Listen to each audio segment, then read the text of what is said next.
ஜென்ரலாக வந்து டேக்ஸ் பிளானிங்கில் வந்து என்ன நினச்சிக்கிறாங்கன்னா, நான் ஐடி ரிட்டர்ன் ஃபைல் பண்ணிட்டேன் அப்படின்னு நினச்சாலே நான் வந்து என்ன சொல்கிறேன்னா, நான் டேக்ஸ்லாம் ஃபைல் பண்ணிட்டேன், அதுலேயே நான் பிளான் பண்ணிட்டேன் அப்படிங்கிற மாதிரி எல்லோரும் நினச்சிக்கிறாங்க. அது ஒரு பெரிய ஒரு ஒரு வேலை பண்ணி முடித்த மாதிரி அவங்க நினச்சிக்கிறாங்க. So tax filing is not equal to tax planning. First of all tax ஃபைலிங்கிறது ஒரு கடமை. அந்த டேக்ஸ் ஃபைலிங் பண்ணும்போது நான் சொன்ன மாதிரி இந்த இன்ஃபோசிஸ் சொன்ன மாதிரி அவங்க 2-3 ரிப்போர்ட் வச்சுருக்காங்க. ஆக்சுவலாக 3 ரிப்போர்ட் இருக்கு. அந்த 3 ரிப்போர்ட்டையும் எழுதி வச்சுக்கிட்டோம். ஒன்று வந்து ஃபார்ம் 26 ஏஎஸ்ன்னு சொல்லுவாங்க. அதுக்கப்புறம் ஆனுவல் இன்ஃபர்மேஷன் ஸ்டேட்மெண்ட்பாங்க. அப்புறம் டேக்ஸ் இன்ஃபர்மேஷன் சம்மரிம்பாங்க.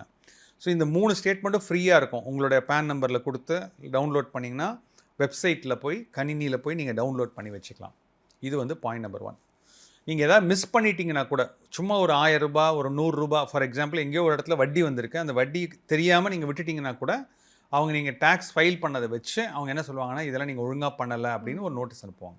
ஸோ ஜென்ரலாக வந்து எல்லாம் நினச்சிக்கிறாங்க, நான் டேக்ஸ் ஃபைல் பண்ணிட்டேன், நான் டேக்ஸ் பிளான் பண்ணிட்டேன்னு நினச்சிக்கிறேன். இது பாயிண்ட் நம்பர் 1.